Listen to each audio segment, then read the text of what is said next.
Hola chicas, el presente video tiene como propósito complementar la guía de preguntas que tenían que realizar sobre el proceso revolucionario francés.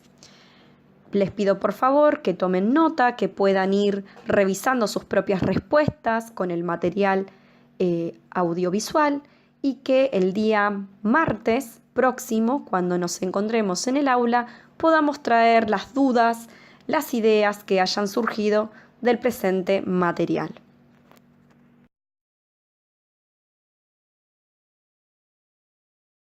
Con la nación en crisis fiscal, Necker insta a Luis XVI a convocar una reunión con el tradicional cuerpo representativo del reino, los Estados Generales.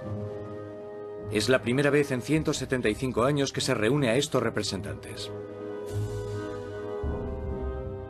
Políticamente, Francia estaba organizada en los llamados tres estados. El primero era el del clero, el segundo el de la nobleza y el tercero el de todos los demás.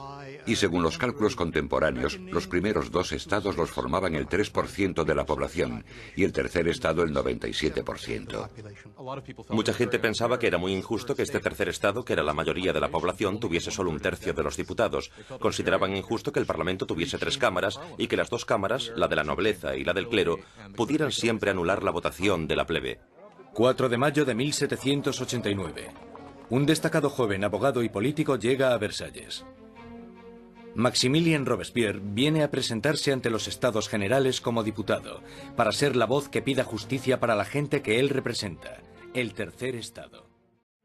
Robespierre y sus compañeros pedían que la nobleza y el clero pagasen sus impuestos. Pero Luis XVI se siente cada vez más amenazado por el creciente radicalismo del tercer estado. Entonces, el 20 de junio, después de 6 semanas de estancamiento, los diputados se dan cuenta de que están siendo silenciados.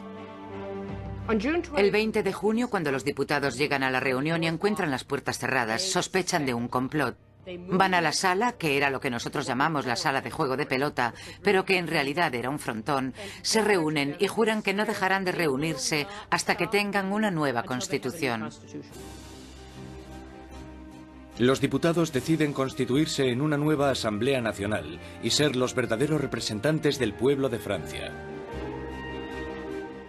El juramento del juego de pelota es uno de estos grandes y simbólicos momentos de la historia de la Revolución Francesa. Tienes a todas estas personas reunidas en este gran espacio abierto que es la sala de juego, levantando sus brazos en una especie de saludo casi romano, y para esta Asamblea Nacional fue el momento en el que se dan cuenta de su poder y dignidad, y realmente vieron que podían derrocar al rey de Francia. La Asamblea Nacional nace de un revolucionario estado de rebeldía. Será una comunión de voces procedentes de todo el país, un cuerpo parlamentario representando la voluntad de la gente. Pero arrebatarle el poder al rey no será tan fácil como firmar una simple proclamación. Todas estas victorias iniciales que tuvieron lugar en Versalles son la mayoría victorias sobre el papel y ninguna se había llevado a cabo. Cuanto más nos vamos acercando a julio de 1789, más miedo tienen los diputados de Versalles de que el rey esté reuniendo al ejército para derrocarles. A principios de julio, 30.000 soldados toman posiciones en los alrededores de París. Para defenderse, la gente forma una nueva Guardia Nacional. Los revolucionarios asaltan las armerías de París y se van con más de 28.000 mosquetes. Lo único que les falta es la pólvora, y la gente sabe dónde encontrarla. En el centro de París se alza un enorme castillo de piedra, conocido como el símbolo del dominio feudal, la Bastilla. La prisión acoge los almacenes de pólvora de la ciudad y se conoce como la prisión de las torturas y las muertes inexplicables. La Bastilla había sido el gran símbolo del despotismo monárquico, el gran símbolo de los reyes de Francia yendo más allá de los límites de su propio poder. Para los franceses simboliza el horror. En medio de las revueltas se produce un sorprendente escándalo. Luis XVI despide a su ministro de Economía, el apreciado Jacques Necker, por portarse demasiado bien con el pueblo. Horas después de despedir a Necker, llega a París la noticia de que han despedido a su hombre preferido de la corte. No queda más opción que la sublevación. El 14 de julio, multitud de gente se reúne identificándose entre sí con un pequeño emblema. Rojo y azul son los colores de París, separados por el blanco, el color de la Casa de los Borbones. El tricolor ha nacido. De entre la multitud exaltada, una voz grita: ¡A la Bastilla! Con el ataque a la Bastilla, la gente de París está diciendo: no te podrás librar de una nueva Asamblea Nacional. La gente está tomando cartas en el asunto, está cogiendo las armas y diciendo: estamos del lado de la revolución. Cuando el director de la Bastilla, Bernard Delaunay, se entera de que una gran multitud se está aproximando a la prisión, intenta cerrarla. Monta una defensa desesperada, pero los revolucionarios asaltan la fortaleza y arremeten contra los guardas con cuchillos y lanzas. Finalmente, el director Delaunay se rinde, pero la multitud enfurecida le agarra arrastrándole por las calles. Le abuchean, le dan patadas y le golpean hasta que grita: «¡Dejadme morir!». La multitud entusiasmada accede con mucho gusto a su petición. Le apuñalan, le disparan y nace una revolucionaria tradición. Su cabeza decapitada desfila por las calles clavada en una lanza. Los diputados de la Asamblea Nacional no condenan inmediatamente este acto de violencia. De hecho, lo aceptan. Y fue esta aceptación de la violencia política lo que, bajo el punto de vista de algunas personas, creó una forma de conducta que tendrá consecuencias catastróficas para el desarrollo de la revolución. Con el humo aún levantándose de la Bastilla, Luis XVI vuelve de su viaje de caza. Debajo de la fecha del 14 de julio de 1879 escribe: «Nada», refiriéndose a su desafortunada caza. Un asesor le interrumpe con las noticias de los disturbios y la caída de la Bastilla. Luis XVI le pregunta: ¿es una revuelta? «No, señor», responde. «Es una revolución».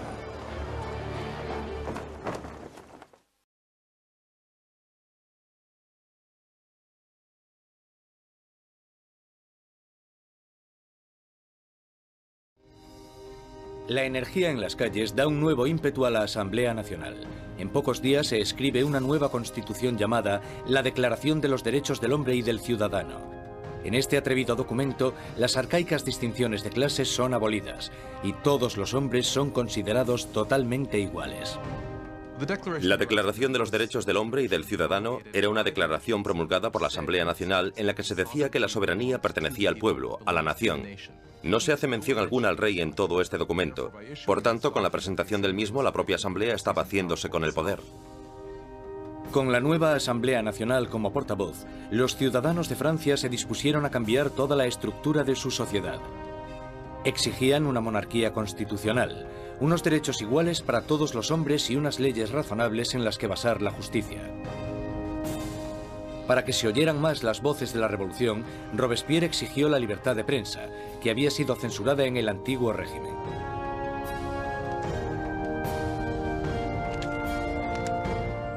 Como resultado, la prensa libre la encabeza l'Ami du Peuple, el amigo de la gente. Un periódico radical lleno de sermones sarcásticos y provocadores. Es la creación de un exmédico, Jean-Paul Marat.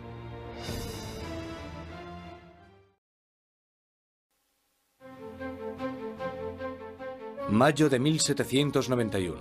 Han pasado ya casi 2 años desde que la familia real y la Asamblea Nacional se trasladaron a París. Robespierre habla a menudo en la Asamblea y en el Club Jacobino, una sociedad que lleva el nombre de su sitio de reunión, un viejo monasterio jacobino. Ahora, las palabras son el núcleo de la revolución, y Robespierre sigue con su moral inquebrantable.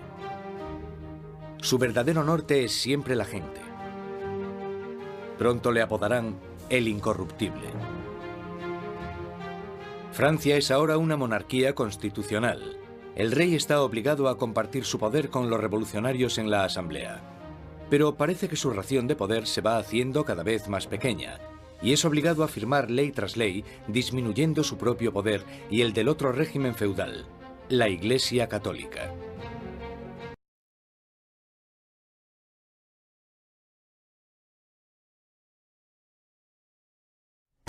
Frecuentemente escuchamos a los noticiarios o a los candidatos políticos usar términos como izquierda y derecha. Hay quienes llegan a afirmar que son los mejores solamente por pertenecer a alguno de estos dos lados. Pero, ¿qué significa ser de izquierda o de derecha en política? Bueno, pues esto vamos a averiguarlo en este video. Izquierda y derecha en política son concebidos como conceptos que se oponen uno al otro. Los partidos políticos se definen a sí mismos con estas ideas y los candidatos abiertamente dicen ser de un lado o del otro para ganar votantes. Estos que simpaticen con ellos, desde luego. Si revisamos cada partido político de México o de cualquier país, podemos ver que siempre tienen la necesidad de ser clasificados en la derecha o en la izquierda, según su ideología. Cuando no están ni de aquel lado ni de este, suele decirse que son partidos de centro. Pero, ¿quién inventó estos conceptos? Revisemos la historia. Los orígenes se remontan a Francia en el año 1789, después de la Revolución Francesa. En los meses de agosto y septiembre de ese año se instauró una Asamblea Nacional, la cual estaba compuesta por delegados pertenecientes a muchas corrientes ideológicas. La idea de la Asamblea era debatir sobre el equilibrio de poderes en la nueva Constitución. Recordemos que quedaban personas que pertenecían a la realeza, mientras que por otro lado se formaba una Asamblea Popular compuesta por gente no aristócrata que también tendría poder de decisión. A la falta de un rey, ahora el liderazgo descansaba en la figura del presidente, así que los delegados se agruparon a ambos lados de la figura presidencial para debatir. Fíjense, los diputados o delegados partidarios del poder de la realeza o del veto real, en su mayoría pertenecientes a la aristocracia o al clero, se colocaron a la derecha del presidente. Esto debido a que el lado derecho siempre se ha asignado por costumbre a los lugares de honor, mientras que los delegados o diputados que se oponían al veto real se agruparon a la izquierda del presidente, mientras se autoproclamaban patriotas. Estas posiciones físicas al lado del presidente determinaron la definición de las ideologías. ¿Se dan cuenta qué simple? La izquierda y la derecha en política fue determinada por la forma en que se colocaron unos delegados en Francia en 1789 y desde entonces a la fecha estos conceptos se siguen conservando. Luis decide que ha llegado el momento de escaparse de los confines de la nueva república y montar una campaña para reclamar su reinado. En 1791, Luis XVI decide que necesita volver a obtener el control de su país. Y sabe que solo puede hacer eso con la ayuda de un ejército extranjero. Así que su idea es dejar el Palacio de las Tullerías y avanzar hacia la frontera más cercana. 21 de junio de 1791. El rey y la reina se disfrazan de criados y, protegidos por la oscuridad, se escapan de París. Inician una carrera hacia la libertad. Pasada la medianoche, llegan al pequeño pueblo de Varennes, 160 kilómetros al este de París. Están cerca de la frontera con Austria. La salvación solo a unos pocos kilómetros de distancia, pero su intento de fuga no irá más allá.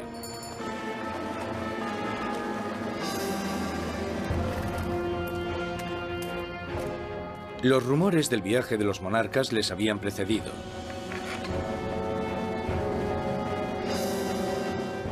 Un oficial del pueblo para el carruaje y les pide los pasaportes.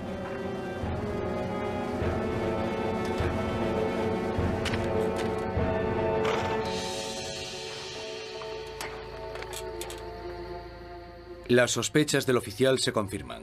Es la firma del rey.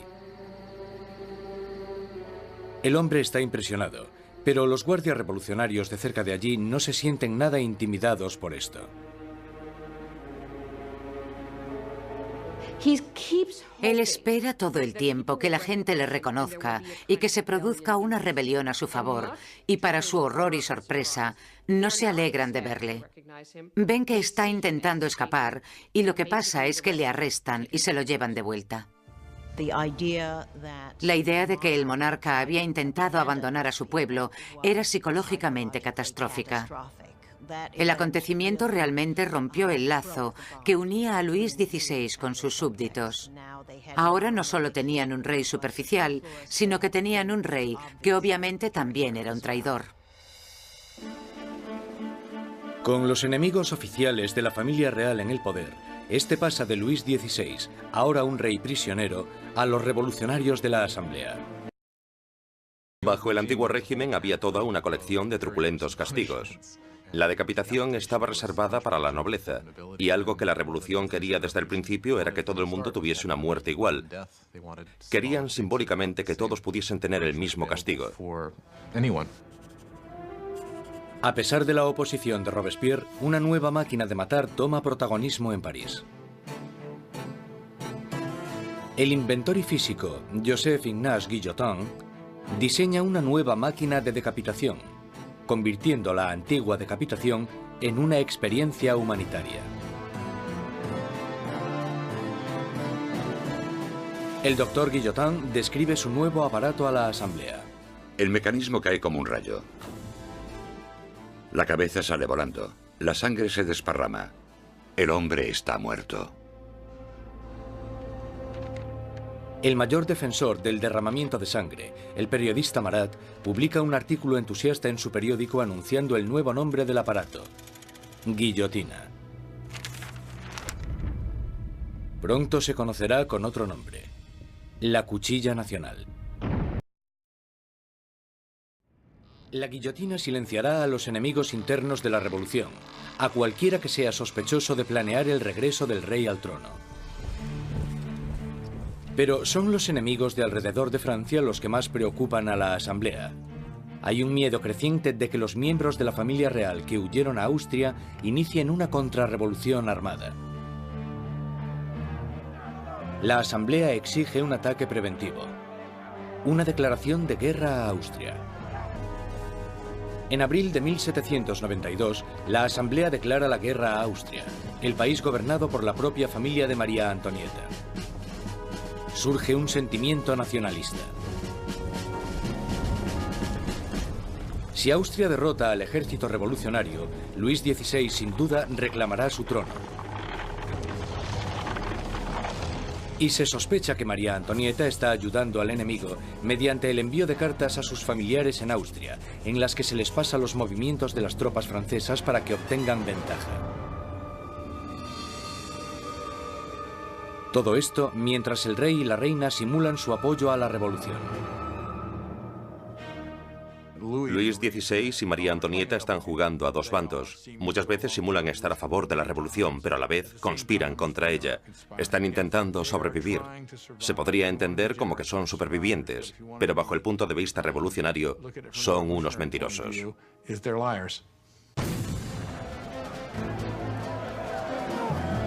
Con el ejército francés sufriendo grandes pérdidas en la frontera, llega la noticia de que en París el aliado de Austria, Prusia, se ha unido a la invasión.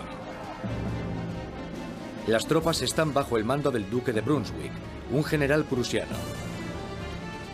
La tensión invade las calles de París. Y entonces los periódicos publican una carta del duque de Brunswick, un manifiesto en el que se amenaza con destruir París si se le hace daño a sus majestades el rey y la reina. Una amenaza equivocada que fracasa totalmente. 10 de agosto de 1792. 27.000 ciudadanos armados, empujados por la rabia y la indignación, se dirigen al Palacio de las Tullerías e inician un ataque salvaje contra los guardias reales. Al final mueren más de 800 hombres de ambos bandos. El rey huye y busca protección en la Asamblea, pero ya no existe la monarquía. A Luis le han quitado oficialmente su título. Ha nacido la República Francesa. La cuchilla de la guillotina es bautizada con la sangre de los restantes guardias de Luis XVI.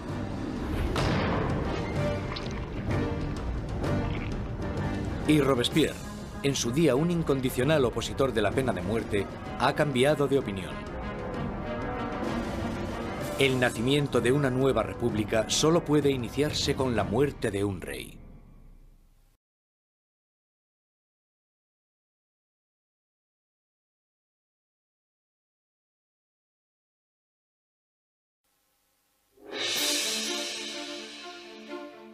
La ejecución del rey Luis XVI marca la victoria definitiva para los revolucionarios. Un momento cumbre en el que la joven nación, la República Francesa, nace literalmente de la sangre. A finales de 1792, los radicales jacobinos, por miedo a que la nueva revolución corra peligro de ser saboteada por los traidores, deciden utilizar medios cada vez más violentos. Pero los girondinos, que representan a los campesinos franceses, quieren frenar la creciente violencia por miedo a que desencadene una guerra civil. Su mayor oponente, Jean-Paul Marat, responde a los girondinos con furiosas palabras en su periódico, publicando los nombres de aquellos que él cree que están conspirando contra la revolución. De repente, los parisinos empiezan a matar a gente, y Marat es el primero que quiere llevarse el mérito por eso. Pero el movimiento radical no ha llegado a todas partes. La gente de las afueras de París está furiosa con la creciente brutalidad de los jacobinos y piden que pare el derramamiento de sangre. 8 meses después de la ejecución de su marido y apenas unos días después de la ejecución de Charlotte Corday, encierran aquí a María Antonieta en una horrible celda totalmente sola. Una de las cosas más terribles que le suceden a María Antonieta es que después de la ejecución de Luis XVI, le quitan a sus hijos. Sus hijos eran lo más importante para ella y sabía que los revolucionarios someterían a su hijo a terribles torturas para que se olvidase de sus orígenes reales. Y parece que ella estaba en lo cierto. En tan solo un par de años, su hijo murió por causa del terrible abandono y las torturas a las que era sometido. María Antonieta, la que fuera una joven presumida, tiene ahora solo 38 años, pero la revolución la ha envejecido mucho más. María Antonieta era una mujer muy guapa, elegante, hasta que llegó la revolución. A partir de 1788 empezó a adelgazar. El pelo se le llenó de canas, dejó de ser coqueta y de ponerse guapa. Adelgazó muchísimo. El día del juicio estaba irreconocible. El 15 de octubre se celebra el juicio de María Antonieta y es acusada de traición y de dilapidar los fondos nacionales. Le cortan su pelo blanco y largo para prepararle para la guillotina.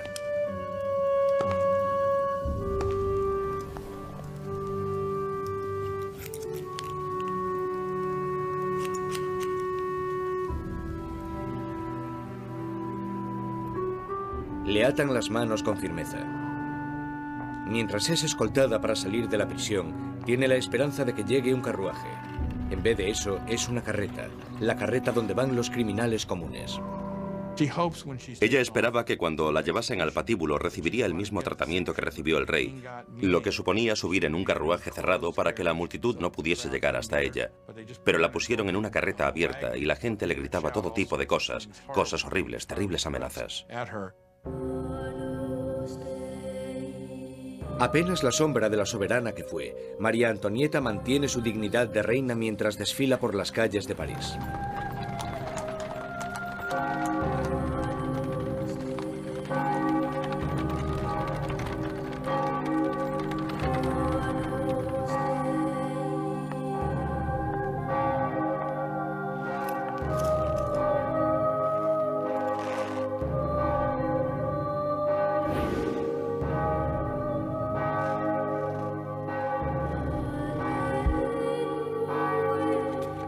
Su nombre y las acusaciones contra ella se leen en voz alta.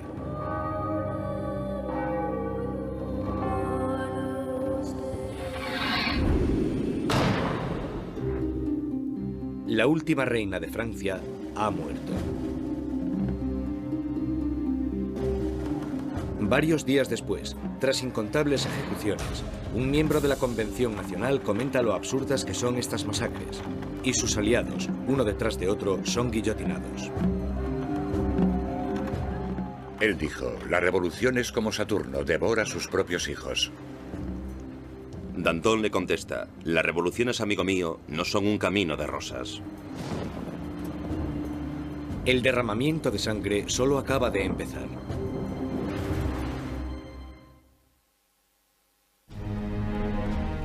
Septiembre de 1793. 4 años de revolución y Francia está siendo totalmente destrozada. En las provincias se producen violentas insurrecciones. Y en la guerra contra Europa están perdiendo a muchos hombres. Tras sufrir una terrible derrota, los británicos toman la ciudad costera de Toulon. Europa está minando cada vez más las fronteras francesas.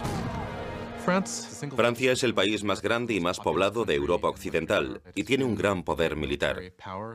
Y claro, cuando empezó la revolución, un montón de sus tradicionales enemigos y también un montón de sus tradicionales aliados pensaron, sí, esta es nuestra oportunidad, no para hacerse con algún territorio de Francia, sino para enriquecerse a su costa y debilitarla, para siempre. Francia está aislada de toda Europa. Gran Bretaña la está bloqueando y Austria y Prusia están atacándola e invadiéndola. La gente de París tiene miedo de que la victoria de la contrarrevolución dé lugar a un baño de sangre. Danton y Robespierre, los mejores oradores de la convención, se dan cuenta de que para poder salvar la revolución tienen que atacar. Convencen a sus compañeros para establecer una nueva y amenazadora ley marcial. Es hora de que todos los franceses disfruten de una igualdad sagrada. Es el momento de imponer esta igualdad mediante leyes que hagan justicia contra los traidores y conspiradores. Haced que el terror esté a la orden del día. Esto inicia un nuevo capítulo en la revolución. Un periodo de represión violenta llamado el terror. En un increíble cambio de tercio, los revolucionarios suspenden la nueva constitución y todos los derechos que garantizaba. Se colocan policías de paisano por todo el país. Cualquier persona sospechosa de realizar actividades contrarrevolucionarias es perseguida, sometida a un juicio rápido y mandada a la guillotina. El reino del terror fue concebido como un gobierno de emergencia. Lo que ellos entendían como terror se basaba en sembrar el terror en los corazones de los enemigos de la República. Por lo tanto, digamos que o estaban muertos de miedo o eran arrestados y liquidados.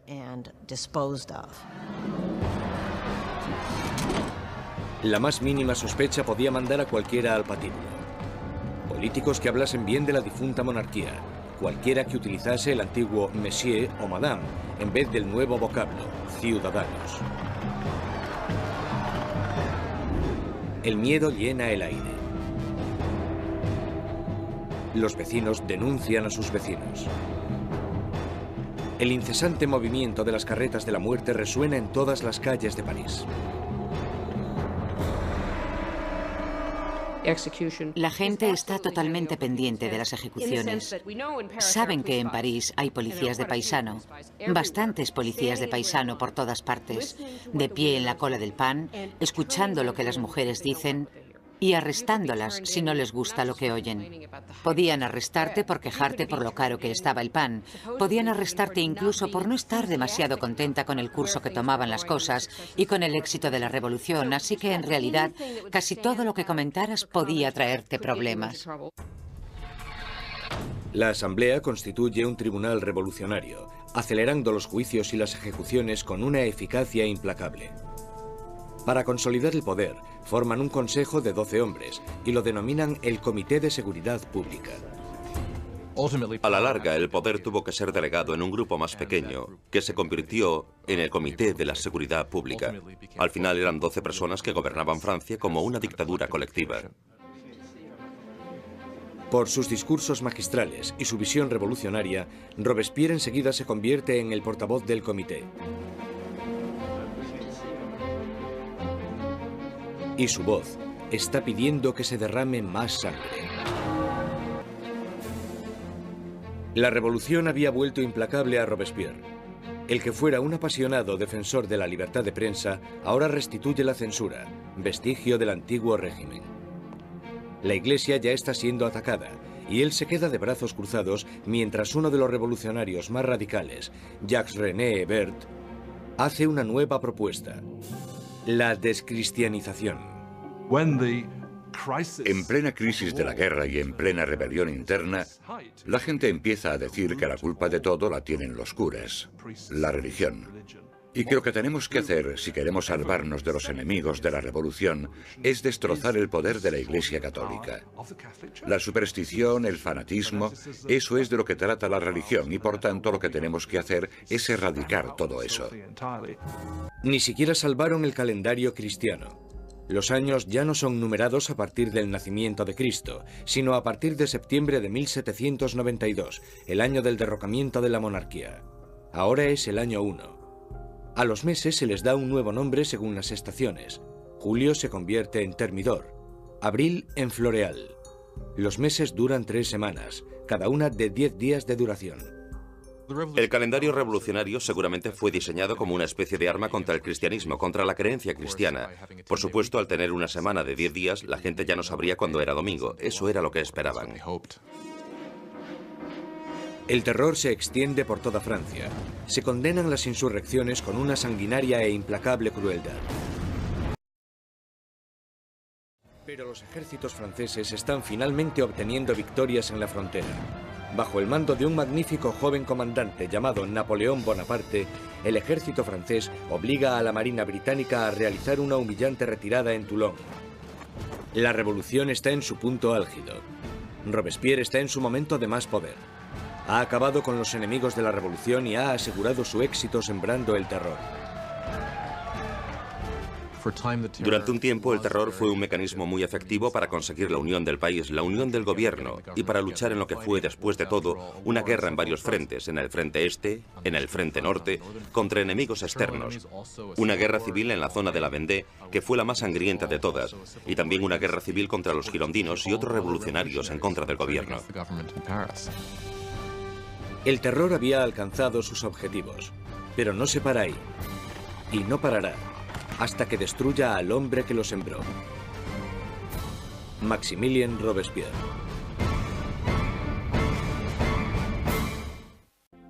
Mientras el Gran Terror se descontrola, los aliados de Robespierre se dan cuenta de que ha perdido totalmente el contacto con la realidad. Hay algunos que piensan que Robespierre realmente había llegado a un punto tan extremo e irracional que ya no había vuelta atrás. Unos creen que su fanatismo le ha superado y otros que simplemente se ha vuelto loco. Una vez más, Robespierre centra sus sospechas en aquellos que están cerca de él.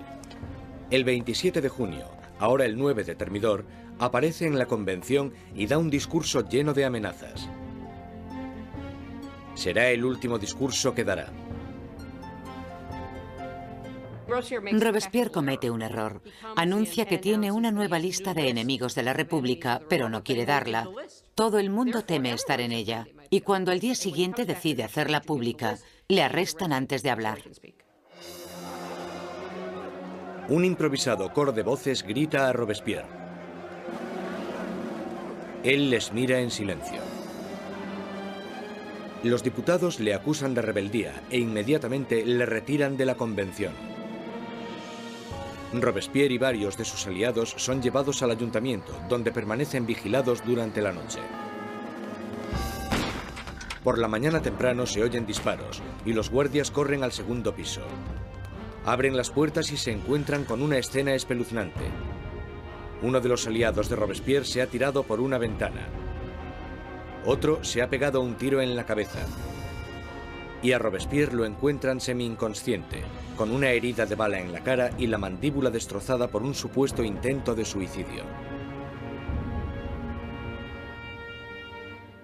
Robespierre pasa sus últimas horas de vida en la mesa del Comité de Seguridad Pública, en la misma sala desde donde había conducido el terror hasta su espantoso y sangriento final. Mientras es ridiculizado e insultado por sus antiguos aliados, Robespierre es incapaz de responder.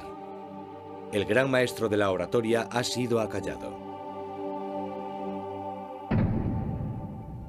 Resulta que la gente quiere realmente acabar con el terror, pero nadie sabe cómo hacerlo. Lo único que puede acabar con el terror, y parece que en eso todos están de acuerdo, es la caída de Robespierre.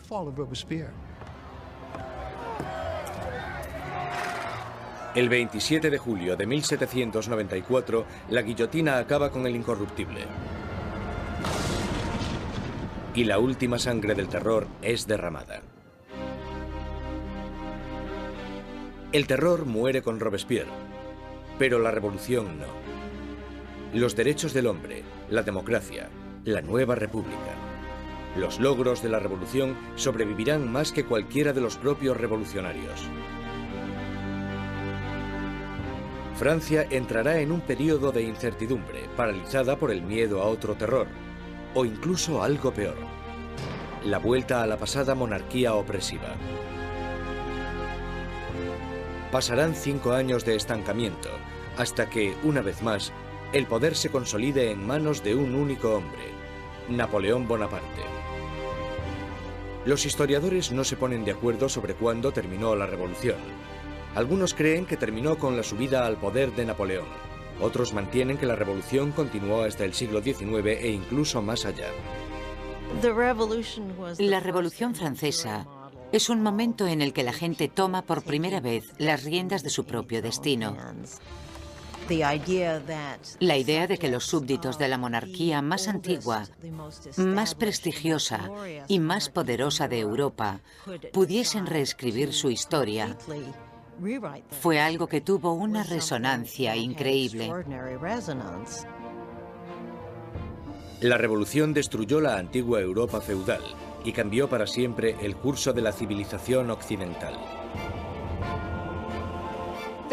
Con la Revolución Francesa surgen muchas preguntas. ¿Cuánta violencia está justificada para conseguir una sociedad mejor?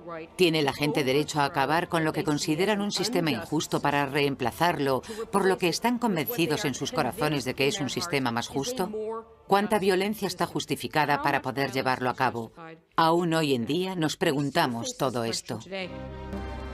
Los experimentos franceses con la democracia han inspirado los modelos de todo el mundo. Sea donde sea que haya una tiranía, el grito pidiendo justicia perdurará para siempre. Libertad, igualdad, fraternidad. Por la revolución.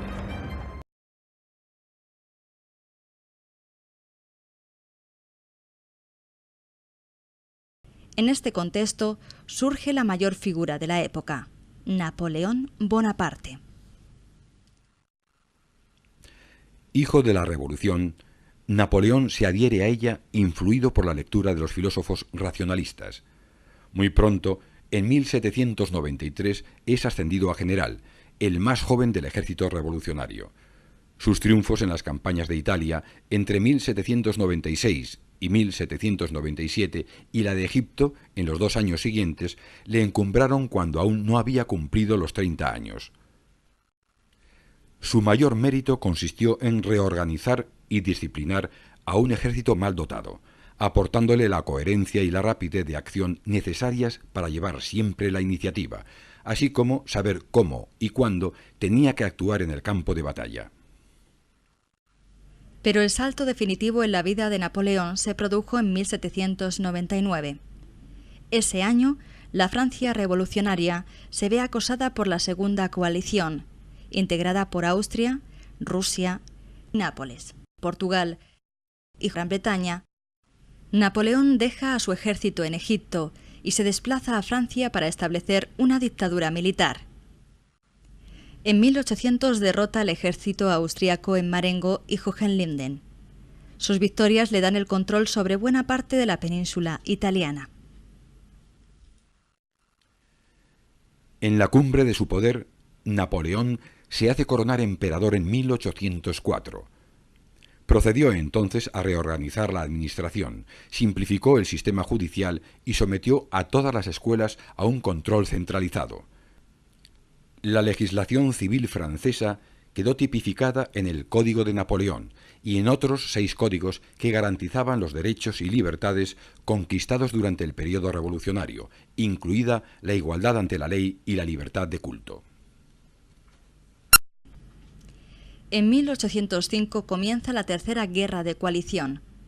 Francia tiene como aliados a España, Baviera, Baden y Württemberg, mientras que junto a Gran Bretaña combaten Suecia, Rusia, Austria y Nápoles. 200.000 soldados franceses cruzan el Rin y vencen a los austríacos en Ulm, ocupando Viena. Sin embargo, en Trafalgar, la marina franco-española sufrirá un gran descalabro. Con las espadas en alto, el combate decisivo se producirá en Austerlitz.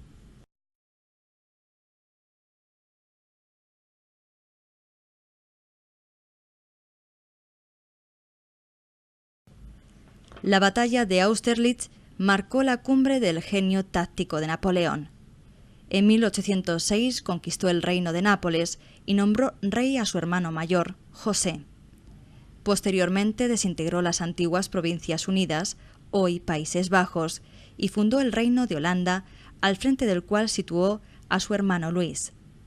Además, estableció la Confederación del Rin, que agrupaba la mayoría de los estados alemanes, que quedó bajo su protección.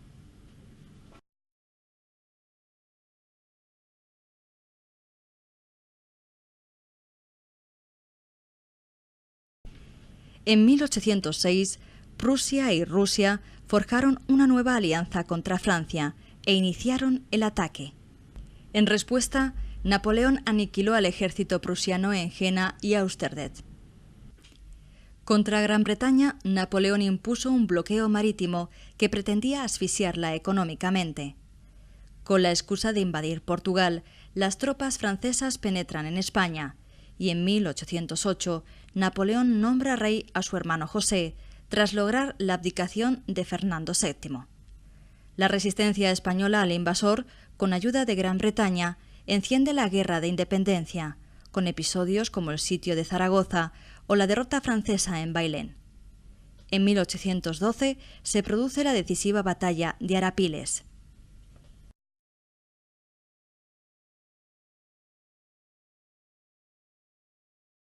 Francia no volvió a recuperar su poderío en España, lo que quedará de manifiesto en las decisivas victorias anglo-españolas de Vitoria y San Marcial.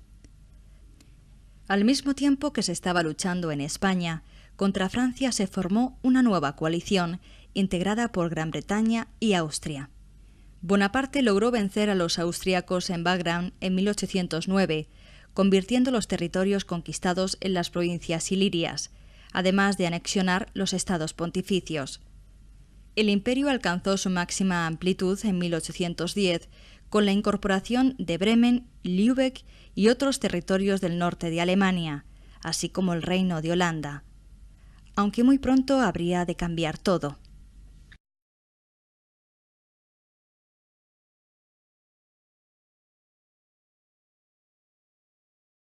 La alianza de Bonaparte con el zar Alejandro I quedó anulada en 1812 y Napoleón emprendió una campaña contra Rusia que terminó con la trágica retirada de Moscú.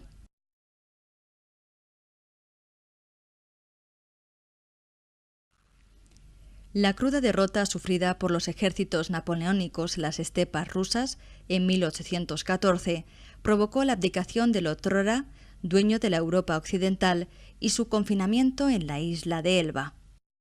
4 meses más tarde escapó de su exilio y regresó a París. En consecuencia, los antiguos aliados, Rusia, Austria, Prusia y Gran Bretaña, volvieron a reunirse para intentar derrotarlo. La batalla decisiva se producirá en Waterloo.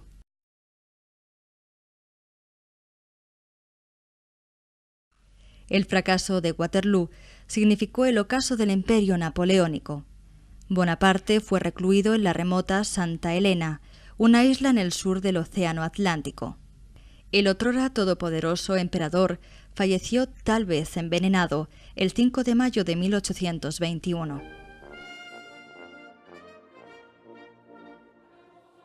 Hola amigos, soy Napoleón Bonaparte, emperador de Francia desde 1799 hasta 1814 y un genio indiscutible del arte militar. Nací en Córcega en 1769 y como sabía mucho de matemáticas, a las que por cierto era muy aficionado, conseguí entrar en una escuela militar. En 1789 estalla la Revolución Francesa en París. Esta revolución significó el triunfo de un pueblo pobre y cansado de injusticias sobre la tiranía y el poder absoluto de los reyes y la nobleza. Gracias a la ayuda de Robespierre, un importante y siniestro hombre de la revolución, empiezo a ser importante como militar. Y poco después conozco a Josefina, la mujer más importante de mi vida. En 1799 me convierto en el jefe de toda Francia y ahí empieza mi gloria. Yo era muy ambicioso, lo confieso, y conquisté muchísimos países de Europa, convirtiéndome en el hombre más poderoso del mundo. Pero la avaricia rompe el saco, y todo tiene un final. Las conquistas de España y Rusia fueron grandes fracasos, y ahí empieza mi decadencia, mi derrota. En 1815, en la famosa batalla de Waterloo, fui vencido por los ingleses y sus aliados. Como castigo por mi avaricia, me encerraron en la isla de Santa Helena, en pleno océano Atlántico, de la cual nunca volví a salir. Bueno, ya conocéis parte de mi vida, pero antes de despedirme quiero daros un consejo. No seáis avariciosos ni envidiosos. Trabajad duro y estudiad mucho, pero siempre, siempre respetando a los demás. Os lo digo por propia experiencia. Adiós, amigos. Un saludo del emperador Napoleón Bonaparte.